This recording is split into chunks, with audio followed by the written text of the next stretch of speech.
נחבק אוהבים שתמיד נהיה שמחים. אלוהים, אלוהים, רק תשמור על הרוקדים, תחבק אוהבים שתמיד נהיה שמחים. חייל, תרים לי את הקהל, הם לא עובדים בכלל, תרימו את היד. מהפכה של שמחה, כי כולנו משפחה, ונרקוד בטירוף, כי הגיע הזמן לעוף. מעכשיו רק שמחה, משקיעה ועד צריכה.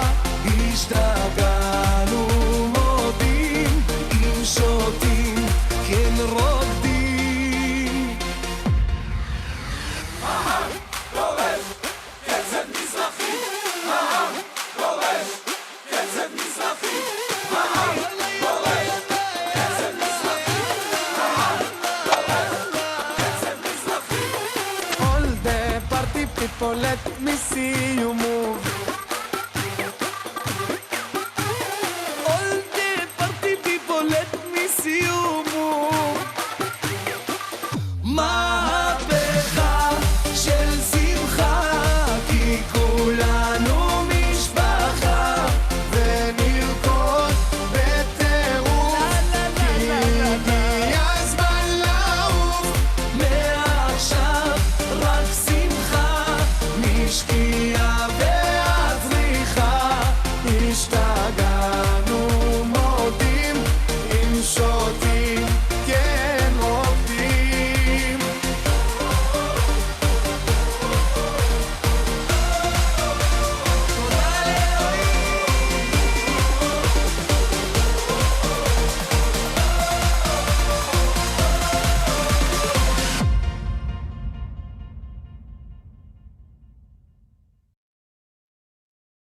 משה אומר, אני רוצה לרקוד.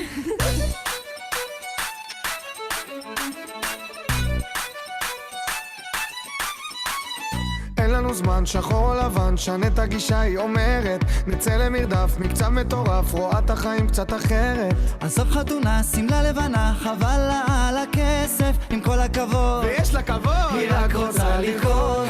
אין מה לעשות איתה, היא רק רוצה לרקוד.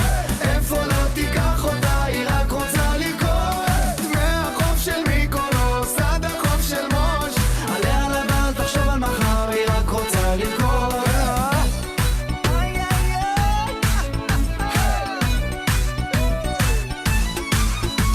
תיקח הלוואה, תקנה לה דירה, זה לא מעניין, היא אומרת שגרה זה פסה, אז אל תנסה להיות כמו כולם היא אחרת. יש פעם אחת, חיים פעם אחת, זה לא חוזר עיוני. תן לה כבוד, היא פיצחה את הקוד, היא רק רוצה לרקוד.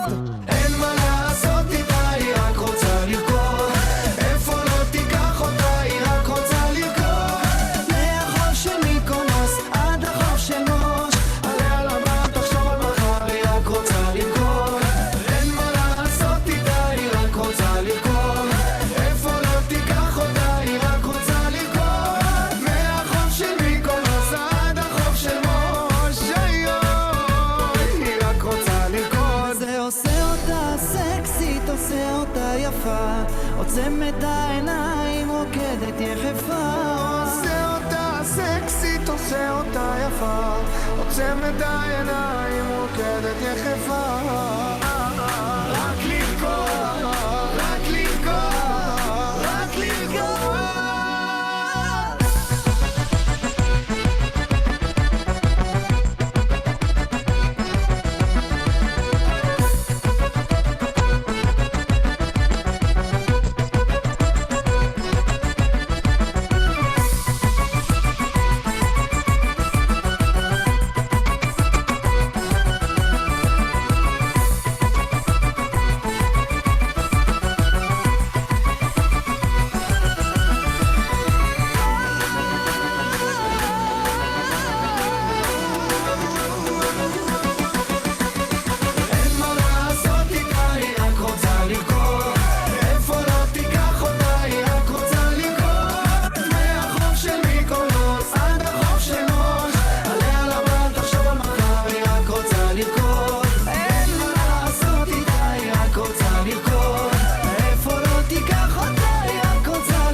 רק רוצה לרקוד.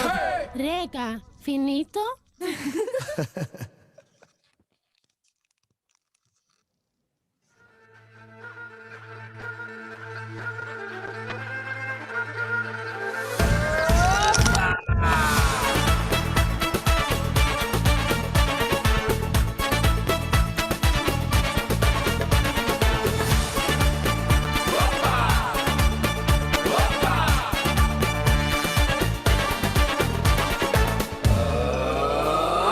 יש באדמה, חם לי בנשמה, כשאני רואה אותה כבר אין לי נשימה.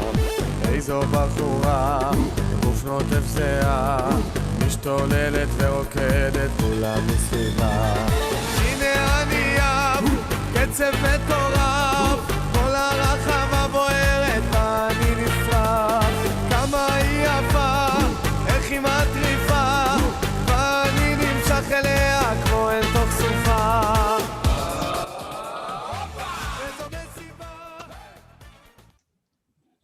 Hello, everyone, and welcome back. Just a quick reminder to our students that this session of our conference is actually being live streamed across our social media. You don't have to worry for right now, just something to be aware of if you raise your hand to ask a question. So with that, it is my pleasure and my honor to introduce our next speaker, Gil Troy. Gil Troy is a distinguished scholar in North American history at McGill University, currently living in Jerusalem. Troy is an award-winning American presidential historian and leading Zionist activist. In the foreword to Troy's later book, The Zionist Ideas, Visions of the Jewish Homeland, Then, Now, Tomorrow, Natan Sharansky writes, the magnificent work is the perfect follow-up to Arthur Hertzberg's classic, The Zionist Idea, combining, like Hertzberg's, a scholar's eye and an activist's ear. Gil Troy demonstrates that we now live in a world of Zionist ideas, with many different ways to help Israel flourish as a democratic Jewish state. Professor Troy, thank you so much for being here and joining us, and we're so excited to hear you speak. Hello? Hello. I can't hear anything. Oh, goodness. Hello? Nothing?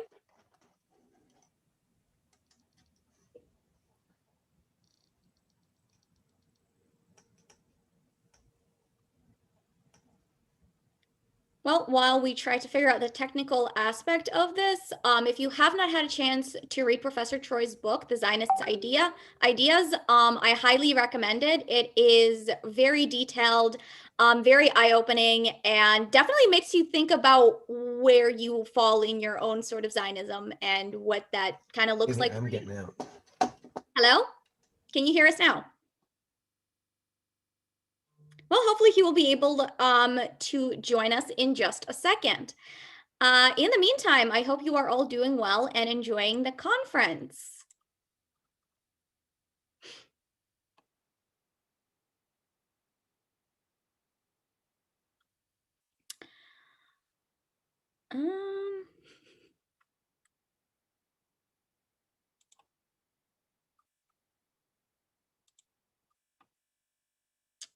Something that's really cool to note is a lot of the speakers that you have been listening to over the course of the conference. These are speakers that have spoken to our students on campuses across the country, in the US and Canada, in Israel and the UK.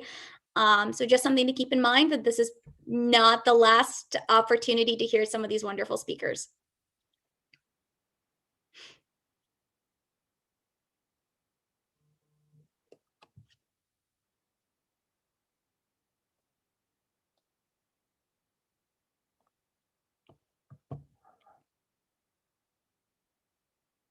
Also important to note, and jealously, I might add, that we have quite a bit of our students who will be US based at their universities who are joining us from the very warm, lovely state of Israel. And I am incredibly, incredibly jealous of the fact that they are in Israel right now. I'm just sitting here thinking about the hummus and crying in a corner.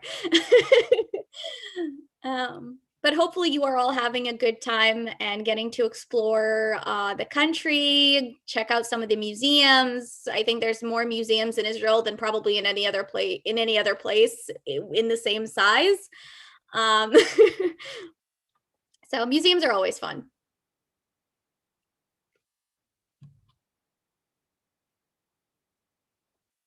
Hello, Professor Troy. Can you hear us? Yes, can you hear me? Excellent. There we go. Excellent. Well, thank you so much for joining us. You missed my wonderful introduction for you. I'm happy to read it again. I know who I am. All right, then. Then the floor is yours. So I'm just going to ask, is it possible to share screen? I believe so, yes. Yes. Okay. I'm just having one more issue. Give me one more second. I'm not as big as I should be. Sorry about this. I don't know what's going on. I'm having trouble with your. No worries. Also, as you can see behind Professor Troy is a book, Never Alone, that is co-written with Natan Sharansky. I just started reading it, and it's incredible. It's a really great read. So if you have the chance, definitely pick it up. No, I'm just going to plunge it. Anyway, hello everybody. It's great to see you. I'm having a trouble. Also, I can only see Sasha. So any questions, I'm going to just ask Sasha to funnel to me. I'm going to speak for about 20 minutes. The most important thing I think in the session is for us to have an open, thoughtful, and constructive dialogue. So just let me give a couple of key points.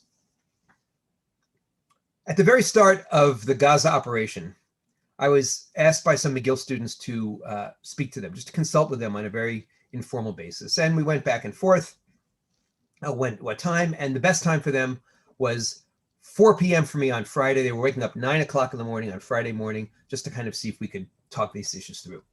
And I started off by telling them that when I met with them at 9 a.m. their time, 4 p.m. my time on that very difficult Friday, just 4 days into this difficult moment in Israeli history and Jewish history, in the history of democracy, in the history of the fight for right, I told them that I had to rush my visit with my son, who is training on a commando base. And we have a tradition of visiting him on Friday afternoons if he doesn't get out, and we come with sushi. I said, don't worry, we finished the sushi, but we rushed back in order to speak to you.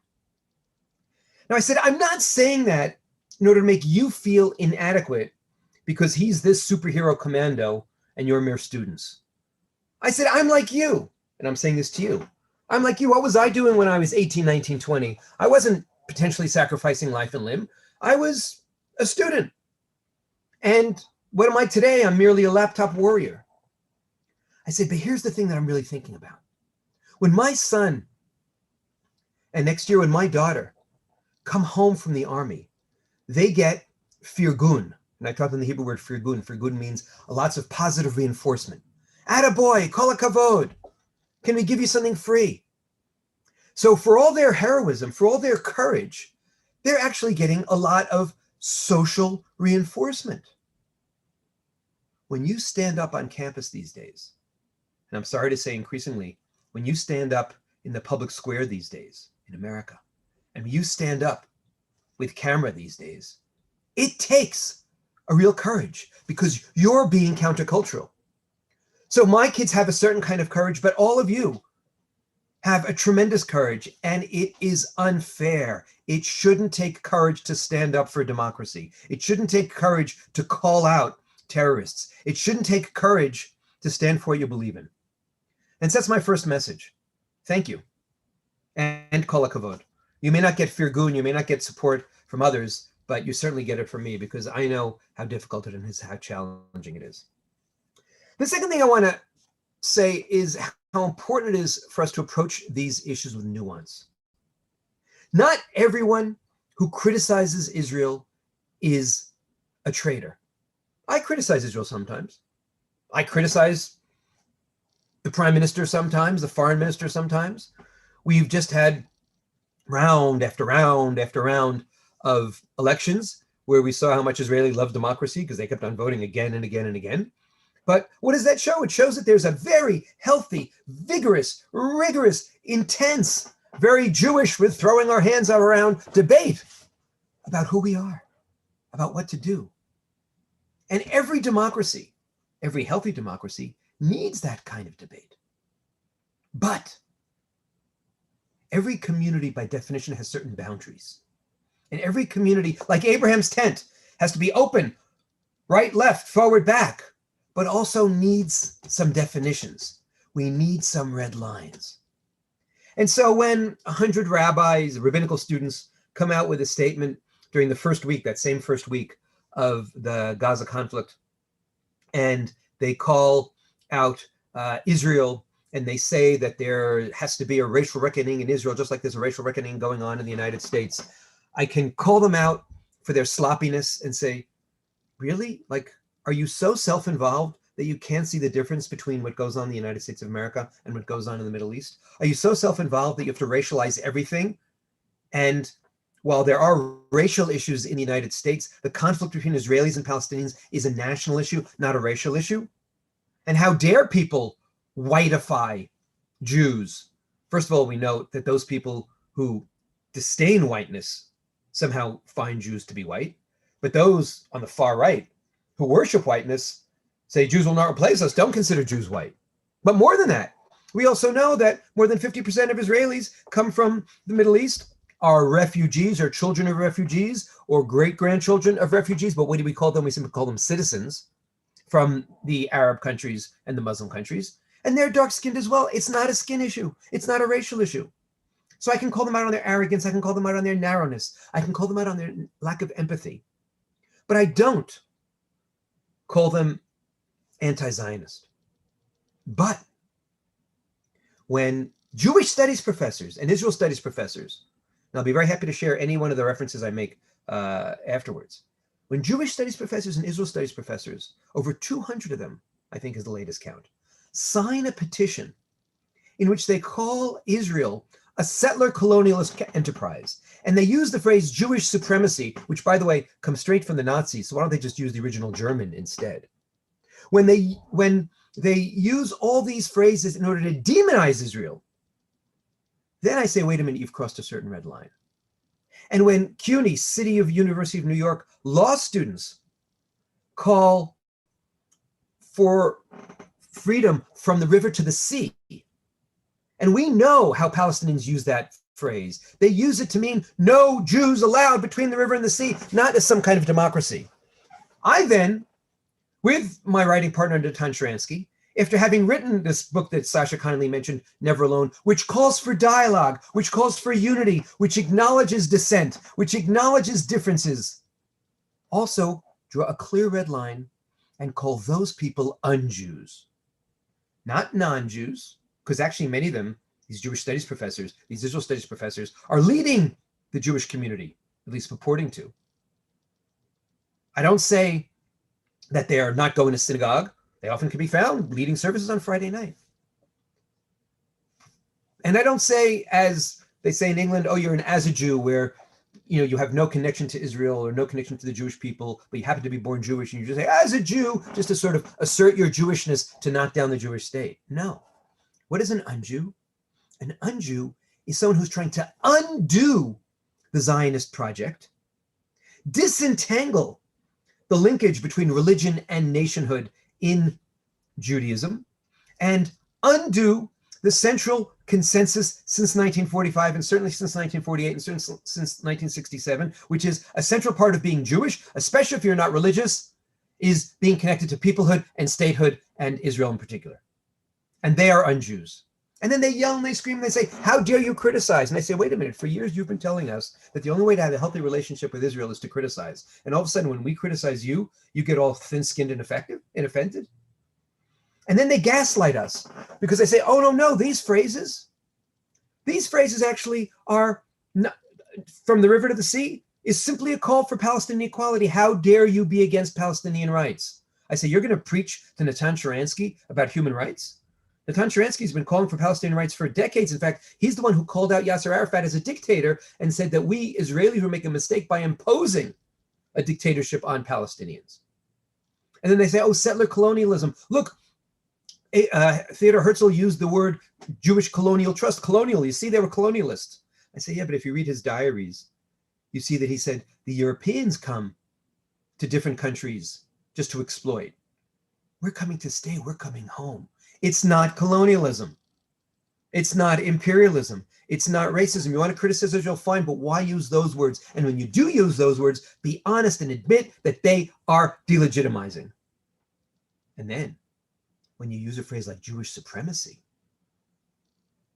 a phrase that I said comes from Hitler, was resurrected, if I can use that word, by David Duke in his autobiography, in which he discovers how awful Jews are, and now is being used by the far left against Israel. And if it truly is a project of Jewish supremacy, then what are the implications? Israel doesn't have the right to exist. If it truly is a project of apartheid, then what are the implications? Israel doesn't have the right to exist. If it truly is a settlerist, colonialist, imperialist, racist enterprise, then what are the implications? Israel doesn't have the right to exist. Be honest. And let's be more honest. When you in some university pontificate, often from the Gil Troy Chair of Jewish Studies donated by some patriotic Jewish Zionist, and use your expertise to try to dismantle the Jewish project, and then that helps validate the media onslaught against Israel and the UN onslaught against Israel, and Hamas pays attention to the media onslaught against Israel and the UN onslaught against Israel. What you say, your words in TikTok tech on the other end of the world have implications that can lead to the death of innocents, Israelis. And Israelis can be Jews and Israelis can be Arabs. By the way, among the first 2 people killed in the most recent bombings by Hamas were an Israeli Arab dad and his 16-year-old daughter who were driving in a car. So also we have this awful, silly debate about which is worse, left-wing anti-Semitism or right-wing anti-Semitism. Which is more lethal, left-wing anti-Semitism against right-wing or right-wing anti-Semitism? All forms of anti-Semitism, like all forms of bigotry, are unacceptable, are intolerable. And if you want to actually get into that game, the most lethal form of anti-Semitism today is hyper-progressive, anti-Zionist, unjewing anti-Israelism, because it feeds the deaths in the Middle East. The second most lethal form is the hooliganism that we're seeing, which now is coming very often from pro-Palestinian groups connected to the most recent Gaza operation. And then we have the hooliganism we see in ghettos, and then we see right-wing anti-Semitism. But all are unacceptable. But we need to be honest. And more than that, I need my right-wing friends to police their allies and call out Trumpian anti-Semitism, right-wing anti-Semitism. And I need my left-wing friends to call out progressive anti-Semitism. So the second challenge is, yes, we have criticism. Yes, we have self-criticism, but we also have red lines. And we have to call out those people who cross the red lines and say enough, and have honest conversations about the meaning of their words, about the motivations behind their words, and about the implications of those very difficult and powerful words.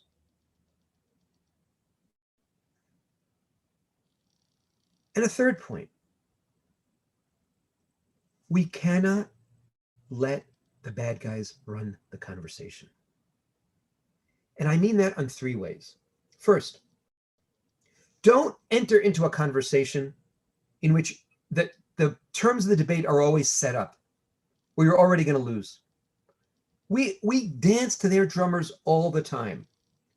I will only get involved in a debate if I share the moral universe with, if I share that person's moral universe, if that person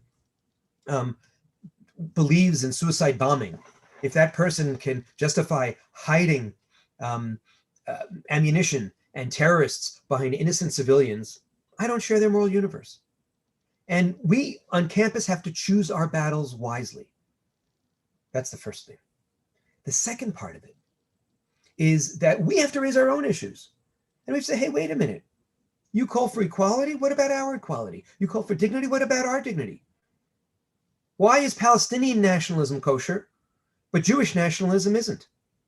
Why is African-American particularism and Hispanic particularism and female particularism and LGBTQ particularism, meaning identity, okay, but our Jewish Zionist identity isn't. That's unacceptable. But the most important thing is the jujitsu, J-E-W. We have got to turn so many of these negatives into positives. If we spend our entire lives only talking about the conflict, if we let every conversation about Israel end up being about Palestinians, we let Yasser Arafat win. He always thought everything was about me, and he wanted to make every conversation to be about him. We have to have a broader conversation. We have to Zionize the conversation. We have to go back to what I call identity Zionism. Identity Zionism is saying, what's the real issue when we talk about Israel? One, and you've heard me say this before, if you've heard me talk before, the Oreo cookie. That Jews are not just a nation and not just a religion. We're this mix. We're not better than others. We're not worse than others. We're just this mix of nation and religion. Just like the Oreo cookie is this mix. It's the most popular cookie in the world. It says that on the internet, and everything on the internet is true. So one, we talk about the uniqueness of our peoplehood platform, the uniqueness of our dance in Lech Lecha, in Breshit, in Genesis 12, at the Western Wall, during Passover. All these things are proof that we dance back and forth between the nation and religion. And Zionism ultimately isn't the Jewish Defense Forces. Zionism isn't ultimately the anti-propaganda forces. Zionism isn't ultimately about Hasbara. Zionism is about a people who've been having a 3,900-year-old conversation about who we are, who we've been, and who we can be. About this people who jump back and forth between being a people and a religion.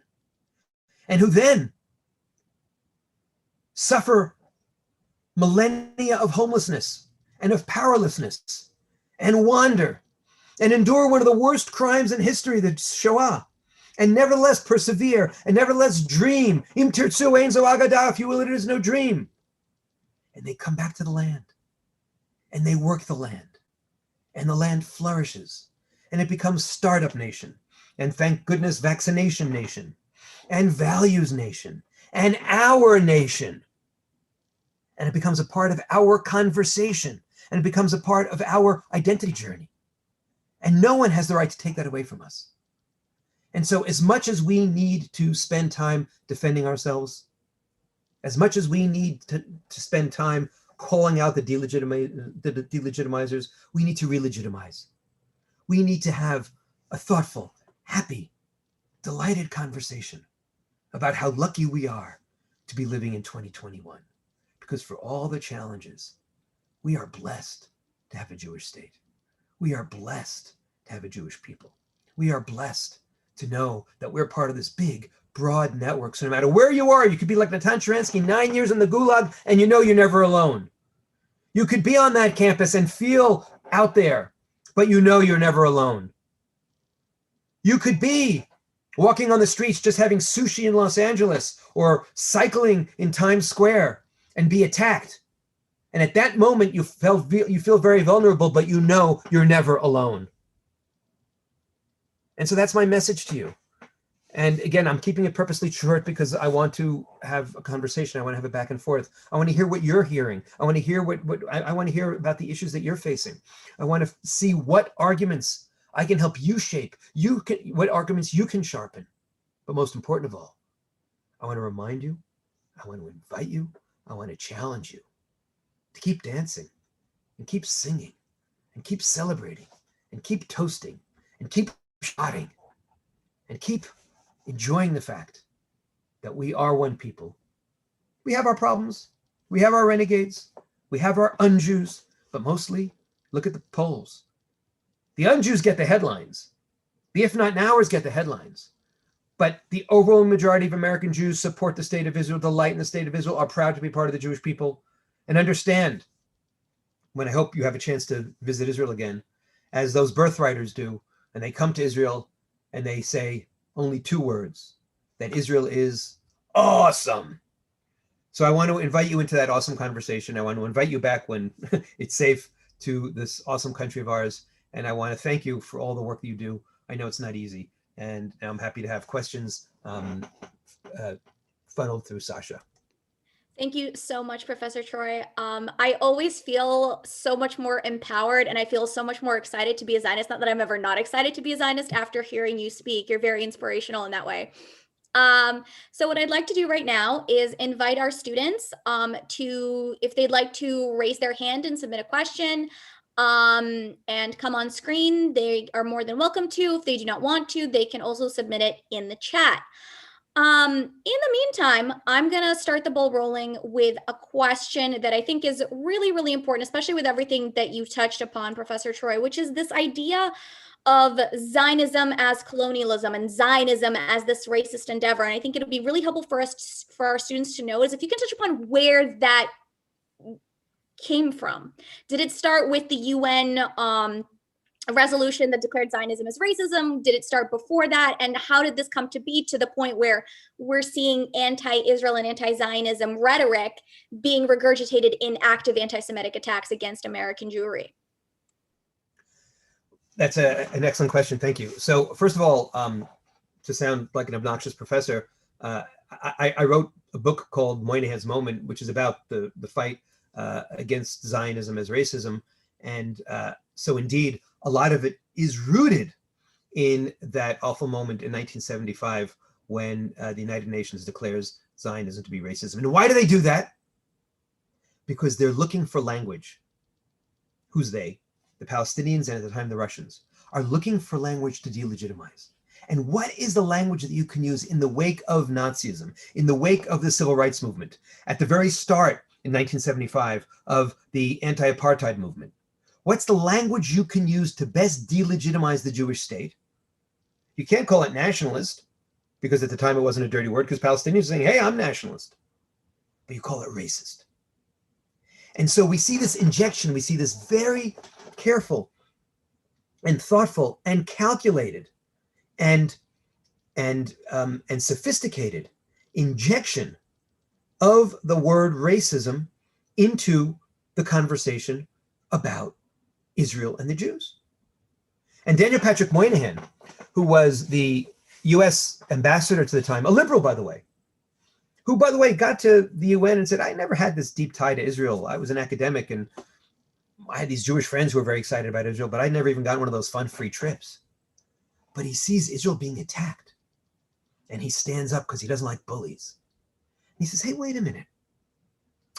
If Judaism is this Oreo cookie, he doesn't say an Oreo cookie, but if he says Judaism is this mix of nation and religion, and you can convert in to the Jewish religion and thus join the Jewish people, don't we have to be honest and say that Zionism, which is Jewish nationalism, is actually one of the most permeable, that is the word he used, one of the least biologically based, one of the least racist forms of nationalism.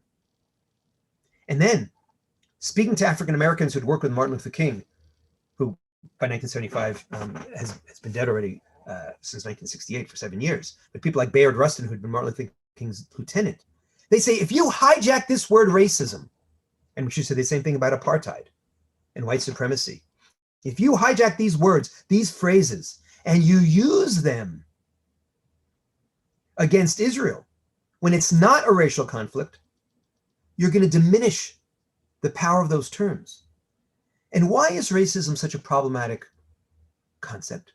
Why is it so offensive to the international community? Because we know that throughout, we could go into the 192 countries of the United Nations and see that nations establish all kinds of borders.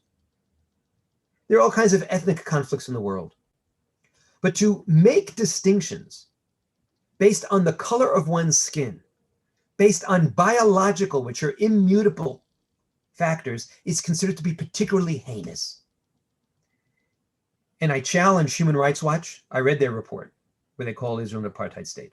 I challenge my Palestinian brothers and sisters. I challenge anyone to find me one piece of legislation that's ever been written in Israel that's race-based, that's color-based, that's biologically based.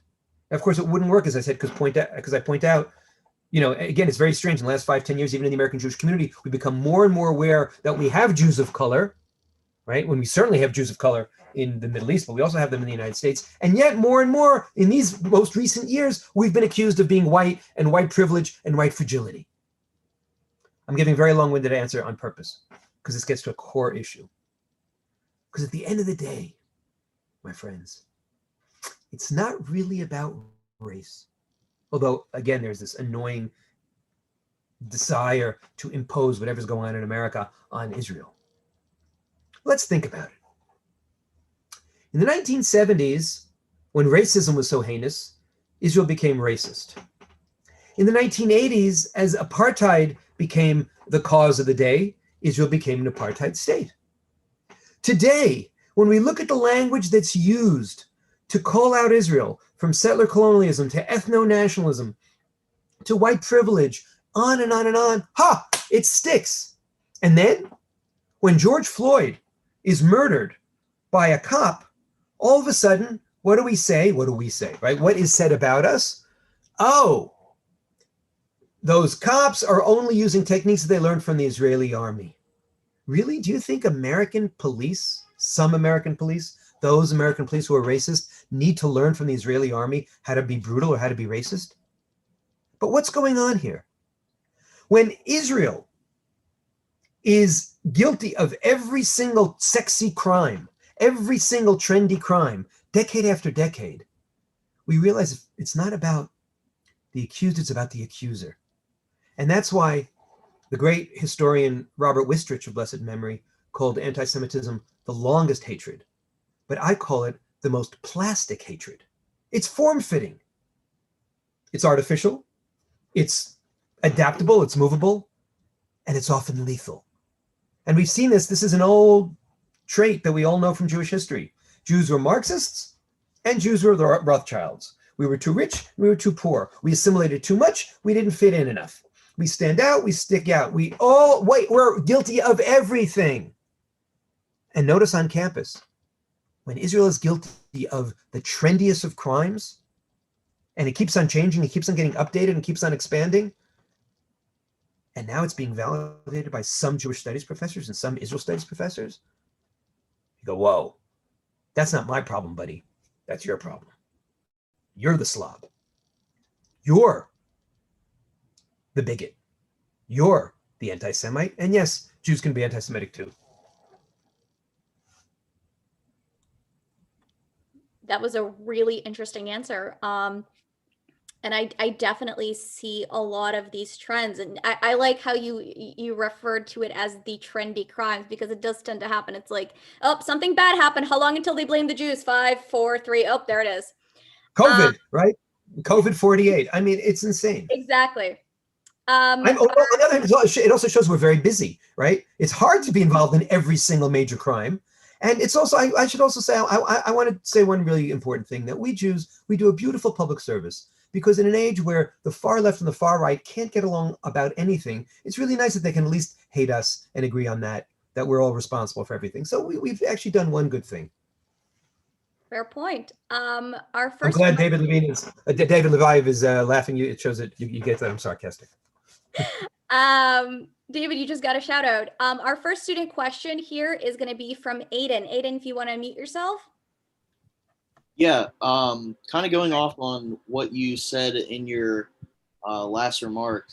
I think one of the most concerning things that I've noticed being on campus is the growing presence of anti-Israel Jews. And like you said, Jews can be anti-Semitic.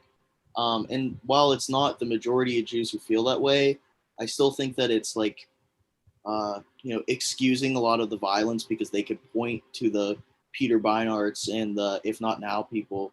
So why do you think in America that has come to be, that Jews have distanced themselves from Israel and in many cases have become entirely against it? And how in our field can we fix that? So I'm supposed to tell you how it's our fault, how if only we were better, if only we withdrew from Gaza. Oh, we did that already. If only we entered some kind of Oslo peace process. Oh, we did that already. If only we acted right, then somehow those Jews wouldn't give up on us. I don't think it's true. I think there are, let's put it this way. There are sociological dimensions and there are political dimensions. First of all, sociologically, there's a shift going on in the American Jewish community where, as you well know, many more of you and your peers are not children of immigrants, not grandchildren of immigrants, but great-grandchildren of immigrants and great-great-grandchildren of immigrants. You're more distant from that experience. You're more distant from the Jewish experience, and you want to fit in. And you can fit in. You can pass. Now, I'm going to stereotype just a little bit. I'll apologize if I'm triggering. Let's say you're a Jewish studies professor. You're some bald-headed Jewish studies professor. You're studying the nerdiest thing in the world. You don't have enough room on your earlobes for enough earrings and enough room on your skin for tattoos to make you cool enough to be accepted in the faculty lounge. Because you're this nerdy guy who's studying Zionism. But bash the Jews, bash Israel, go full Beinart, you're the toast of the town. And we see this, by the way, I'm sorry to say, in Israel too. I call them the new Galut Jews, right? There were all these Jewish studies types. There were all these Israeli professors who couldn't get European research grants. I'll never get a European research grant. But as soon as they started bashing Israel, even if it was in science, whatever, they got it. So there's a sociological and a kind of sniveling dimension to it. That's one dimension. The other dimension, to be fairer, is that there's also an ideological fight going on within the American Jewish community over issues like Tikkun Olam and universalism and the desire to create an American Judaism which is cleaner than Israeli Judaism, which isn't so messy, which isn't about the dilemmas of power and the challenges of sovereignty, but is about the purity of Isaiah's voice. Now, if you actually read all of Isaiah, you'll see that Isaiah is a strong nationalist, and Isaiah has lots of particularist parts in it too. But one of the things that Natan and I talk about in our book is we talk about Israelis being Davidian and Americans being Isaian. That American Jews more and more want to just have the Lion and the Lamb be about what Judaism is, and universalism and peace, and sort of Jesusified, if you will, Judaism. And Israelis are more in the Davidian thing of, we got to fight Goliath. We've got to kill the lions before they come after our lambs. We've got to kill the wolves. Now, Israelis sometimes forget that David himself played the harp and did psalms. And we need our American Jewish brothers sometimes to remind us of that. But our American Jewish brothers and sisters sometimes, and again, it's a very small, you're right, Hayden, it's a very small group of people, but the New York Times loves them. The professoriate loves them. The media loves them because it fits their narrative about how if Israel must be so evil that even Jews can't stand it. And so they are trying to distort Judaism. And that's why, again, we call them un-Jews, because they're trying to take out the national part from the religion part. They're trying to disentangle. They're trying to forget the patriotic part, the solidarity part. And it's on you, using your language, using your pop references, using your hipness, which I'm tragically unhip, to call out your peers and say, you're distorting Judaism, you're hijacking Judaism. You're not the authentic representatives. And again, if we talk about numbers, you'd think that they represent thousands and tens of thousands and hundreds of thousands, but they're actually a very small group. And the latest Pew study showed that 85% of American Jews are proud to be connected to Israel. So we have to quote those statistics to this very small minority. Thank you so much for that answer, Professor Troy. Thank you, Aiden. And I believe we have time for one last question. Seth, if you want to unmute yourself and ask your question. Thanks, Gil. It's great listening to you speak. I always enjoy listening to you speak. So I ask this question to a lot of Jewish leaders that I admire, and I have never really found the answer that's, helpful. And I come across, accusations of occupation and the occupied Palestinian territories, and just a lot of claims that are not found, that are not truthful. They're just propaganda. And it doesn't seem like, no matter how many facts, no matter how many credible sources I throw at these accusations, they keep on living. And like I just got into an argument over the token Jewish actor from all the Aaron Sorkin shows online, the beauties of Twitter. I can talk to anybody about these falsehoods, and he just says that's horseshit. There's an occupation. Go away. What can you do? What is the next step when facts and figures and things that we all rely on to be truthful don't do anything? Look, it's as you well know, it's a broader issue between Democrats and Republicans, and in Twitter dumb, and I spelled Twitter dumb, D-U-M-B, in the world today, right? What is truthiness? What is facts? How do we deal with that? So let's look at it from three dimensions. The most important dimension goes to the final message that I gave you, which is about identity Zionism. And another way of thinking of it is Pilates Zionism, Pilates Judaism. The more we build our core, the more all of us on the call and in our conversations understand what it is to be proud to be a Jew and proud to be a Zionist, and that we have no choice but to be connected to this country, this people. And it's not a burden, but it's a blessing. And it's our way of finding a framework for meaning. And it's our way of having a conversation that gets beyond last week's most forwarded cat video of, a video of cats drooling or of babies rolling around. That it's about history and about meaning and about values. And this is who I am. The more you feel that Pilates, the more you feel that tie, the more you feel connected to Israel, to the Jewish people, to the land, the more you'll say what Americans say, during this whole difficult 4 years, 8 years, 12 years, however you want to count it, there hasn't been a major American aliyah to Canada or to Israel of Americans fed up with America. Why? Because at the end of the day, it's their home. American Jews too.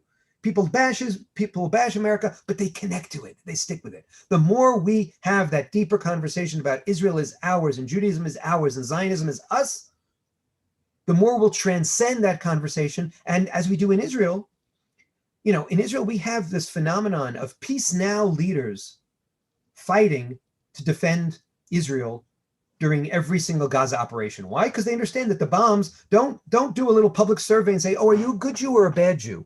Are you a good American Universalist Jew who unjews, or are you some evil Israeli settler Jew? They know the bombs are coming down and they're after their kids. So Israeli Jews have this kind of instinctive Davidian sense of we're defending everybody. And then we'll argue it out and we'll try to find out, and I'll call it the occupation. You won't call it the occupation. It doesn't matter, because the facts, it's not about the facts mattering or not mattering, but it's about how central is that argument when it comes to Hamas's refusal to compromise, refusal to accept our right to exist, and refusal to even respect Jews' right to be Jewish. Read their charter. So the more primal, the more Pilates, the more fundamental the fight is. And that's our biggest failure educationally in American Jewry. We don't make it enough about us. The more we do that, the more we transcend that argument. Nevertheless, while building up the core, while talking about identity Zionism, I also spend a lot of time trying to make sure that, first of all, we at least know the facts. We at least know all the attempts that we've made since 1947 to accept compromise, to facilitate compromise, to read the book by Ephraim Karsh called Palestine Betrayed. And you know who betrayed the Palestinians? Not you folks, not me, not David Ben-Gurion, but their own leadership, their own extremist leadership, like Haj Amin al-Husseini, that Nazi lover, who broke down any possible relationships that there were and any alliances that there were between moderate Palestinians, who at the time were just called Arabs, because Palestinians were both Israelis, were both Jews and Palestinians until 1948. So yes, we need the facts. Yes, we also need to talk about Israel's attempts at peace. Yes, some people will use the word occupation, other people won't. Yossi Klein Halevi has two lovely framings for this. One is he says, let's just be clear. Is this about the 1948 file or the 1967 file? If this is about the 1948 file, will Israel exist? Then this is an existential fight. If it's about a 1967 file about what borders should Israel have, then we can compromise. And one of the scary things I think that's happened since May, again, among the extremists, the un-Jews, is they went from the 67 file to the 48 file. Even the Jewish critics went from criticizing, and we were very clear about this in our article, what Israel does to what Israel is. And all too often, 99 times out of 100, be you Jewish or not Jewish, when you're criticizing what Israel is, not what Israel does, you're buying into traditional anti-Semitic ideas, traditional anti-Semitic memes, traditional anti-Semitic delegitimization, demonization, and double standards. I think that is the most perfect spot to end since we are unfortunately out of time. Thank you, Seth, for your excellent question. Thank you, Professor Troy, for joining us. And be sure to check out the books Never Alone and The Zionist Ideas, as well as some of the other articles and books that Professor Troy has mentioned. And thank you again, Professor Troy, for being here with us. Thank you. Just one more thing. My email is my name, Gil Troy, GILTROY, gmail.com. If you have trouble, I'm really here to help, just like I did with the McGill students. It's my pleasure, it's my burden, it's my blessing. It's a burden only because you shouldn't have to deal with this. And because you're never alone, know that I'm in your corner. Thank you very much. Thank you.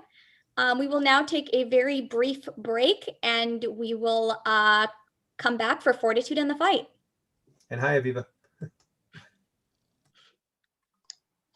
Hi, Gil.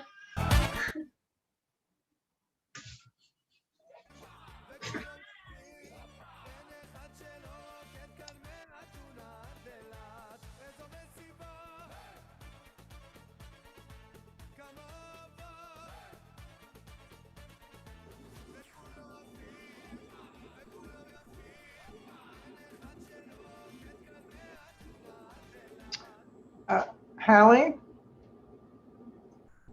Yes, Hi, how's my sound? it is excellent. Oh, is it? Because everyone's sound, my sound, what I hear is kind of, it's kind of muffled, but I sound okay? Yeah, I Okay. think so. That's good. What, and as far as camera and stuff, is Douglas here? Yes, one Yes, second. I'm here. I can't see you.